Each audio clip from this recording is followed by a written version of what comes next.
going over the current state of it. Well, it looked like Adam Silver has to insert himself into this whole situation because for whatever reason, these WNBA owners and these WNBA players cannot figure it out. The WNBA Players Association and league ownership have been negotiating a new collective bargaining agreement for more than a year. This has not been a rushed process. Deadlines have already been extended once. Now both sides are racing toward January 9th with unresolved issues still sitting squarely on the table. According to reporting from Front Office Sports, meetings between the two sides are now happening almost daily. That alone is revealing. Daily meetings are not the sign of productive, smooth negotiations. They are the sign of urgency, of desperation, of two sides trying to prevent a full-scale breakdown at the last possible moment. This is not how healthy negotiations look. What makes Adam Silver's involvement even more significant is the context surrounding his current responsibilities. He is already dealing with a gambling scandal investigation, a potential tampering case involving the Los Angeles Clippers, and the NBA's long-term expansion strategy into Europe. These are massive, time-consuming priorities. And yet, despite all of that, he felt it necessary to step directly into WNBA labor talks. That does not happen unless the alternative is catastrophic. The commissioner of a global sports empire does not divert attention to a subsidiary league unless the stakes threaten the entire system. Silver's presence indicates that the league is staring down a scenario that could severely damage credibility, momentum, and public trust at a time when the WNBA can least afford it. This is not about optics.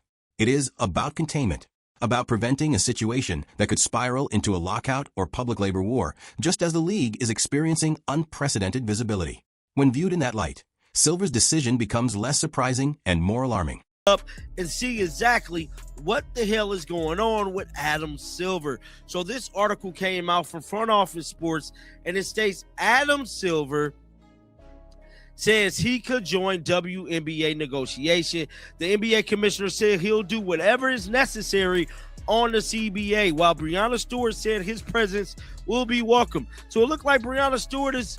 To understand why these negotiations are so tense, you have to look at what is actually being offered. The league's proposal is not a symbolic gesture or an insulting lowball. It is substantial by historical standards. The WNBA is proposing a base minimum salary of $1 million. Read that carefully.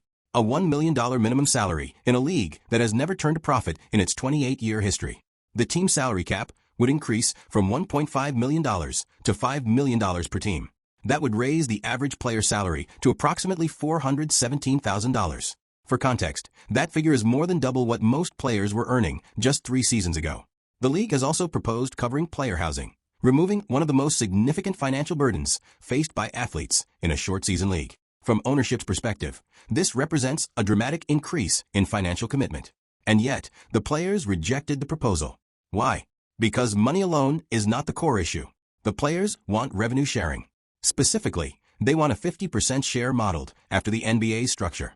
And this is where negotiations begin to unravel. We're available to do whatever is necessary to help get a deal done, Silver said ahead of the Knicks NBA Cup win over the Spurs. He stated, I'm encouraged by the fact they extended the deadline once again, which we already know that's the one that's coming up in the next 8 days to January. Presumably, the sides wouldn't have been willing to do that unless they thought there was a constructive path.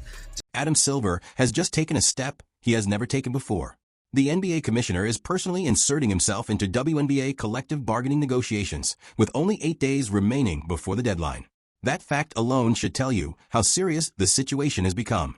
This is not a routine show of support. This is not a symbolic appearance meant to reassure the public. This is an intervention. When the commissioner of the most powerful and profitable basketball league in the world feels compelled to step directly into negotiations for a subsidiary league, it signals that something is dangerously close to collapsing. Silver does not involve himself in labor talks unless the stakes are extraordinarily high. His role is typically supervisory, not hands-on. For him to cross that line means the league is facing consequences it cannot afford. This is not a courtesy visit. It is a rescue mission. With the collective bargaining agreement deadline approaching rapidly, Silver's presence suggests that the talks have moved beyond standard disagreements and into crisis territory. These negotiations are no longer progressing at a healthy pace. They are limping toward a deadline with unresolved structural issues that threaten the league's stability. What makes this moment especially striking is that Silver has never before inserted himself this deeply into WNBA labor negotiations. Historically, those talks have been handled internally by league leadership. This time is different. The urgency is different. The risk is different. Silver's involvement sends a clear message. The situation has reached a point where failure would have ripple effects beyond the WNBA itself. A lockout, labor stoppage, or public breakdown would damage not just the league, but the NBA's broader ecosystem and long-term strategy. When the commissioner steps in this late in the process, it means one thing.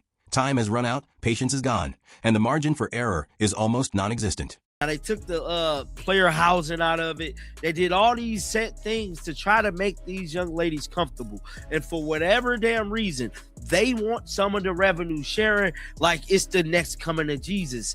I got to tell y'all this, and I've been telling y'all this. There is no revenue to share. These guys have to make up the money they've been losing the past 30 years. I don't get why they're making this thing. Adam Silver first addressed his involvement publicly before a Spurs game last month, and his words were carefully chosen. "We're available to do whatever is necessary to help get a deal done," he said. On the surface, it sounded supportive, cooperative, neutral. But then he added something far more revealing. "I'm encouraged by the fact they extended the deadline," Silver said. Presumably, the sides wouldn't have been willing to do that unless they thought there was a constructive path forward. That is diplomatic language. It is the language of someone trying to project stability while quietly bracing for turbulence.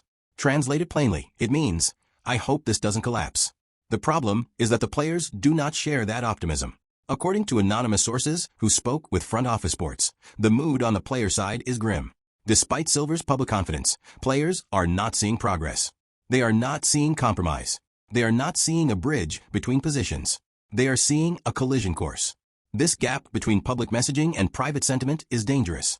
When leadership expresses confidence while one side feels unheard, trust erodes quickly.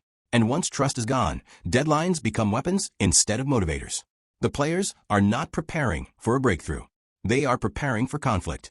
That disconnect explains why Silver felt the need to step in personally. His role is no longer to observe. It is to prevent irreparable damage. We're the ones, oh no, I believe this is Kelsey Plum. She stated more often than not, we're the ones that we are willing to compress, and there still aren't big budget. Oh, this is Breonna Stewart, actually, my apologies. Goes on to say, who is also as vice president of the union's executive. Now, there is a lot of people speaking about Breonna Stewart and Unrivaled being a conflict of interest. Unrivaled, as of right now, is looking very spooky because the two head people that is over Unrivaled is also part of these. The league's proposed revenue sharing model offers players 50% of a specific revenue metric. On the surface, that sounds fair, even generous. But the details matter, and this is where trust breaks down. That revenue metric does not include all league revenue. Certain streams are excluded. Certain expenses are deducted before the split is calculated. When analysts run the actual numbers, players would end up receiving less than 15% of the league's total revenue under this model. That is the gap. Players hear 50% revenue share and assume an NBA-style structure. What they are actually being offered is 50% of a smaller, heavily adjusted pool. It is not the same deal, and it is not perceived as honest framing. When players realized what the real percentage would be, they walked away from the table. Here's where it becomes complicated. The players are not wrong to want more. Caitlin Clark has driven ratings the league has never seen. Attendance has surged. Merchandise sales have exploded. For the first time in league history, there is genuine, sustained star power. Caitlin Clark, Angel Reese, Paige Buchers, Cameron Brink. The league is finally benefiting from cultural momentum, and the players want a structure that reflects that reality. The problem is timing, trust, and math. And that is why Adam Silver is now in the room. Adam Silver has taken a step he has never taken before, and that alone explains how serious this situation has become. With just 8 days left before the collective bargaining deadline, the NBA commissioner has personally inserted himself into WNBA negotiations. This is not a routine show of support or a ceremonial appearance. This is an emergency intervention. When the commissioner of the most powerful and profitable basketball league in the world feels compelled to step directly into labor talks for a subsidiary league, it signals that the talks are on the brink of failure. Silver does not do this unless the alternative is catastrophic. The WNBA Players Association and league ownership have been negotiating for more than a year. The deadline has already been extended once, and now both sides are racing toward January 9th with major issues unresolved. According to Front Office Sports, meetings are happening almost daily. That level of frequency is not a sign of healthy negotiations. It is the schedule of two sides desperately trying to avoid a complete breakdown.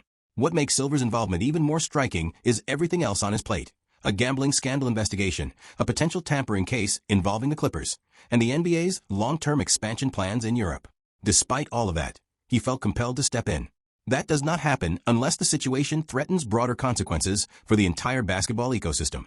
Silver publicly tried to project calm last month before a Spurs game, saying the league was willing to do whatever was necessary to get a deal done. He added that he was encouraged by the deadline extension, suggesting there must be a constructive path forward. That was diplomatic language, meant to reassure. But behind the scenes, the players do not share that optimism. Anonymous sources told Front Office Sports that the mood on the player side is dark. They are not seeing progress. They are not seeing compromise. They believe the talks are heading toward a collision, not a resolution. At the center of the dispute is money, but not in the way most people assume. The league's proposal is not a symbolic lowball. It includes a minimum salary of $1 million, a massive increase for a league that has never turned a profit in its 28-year history.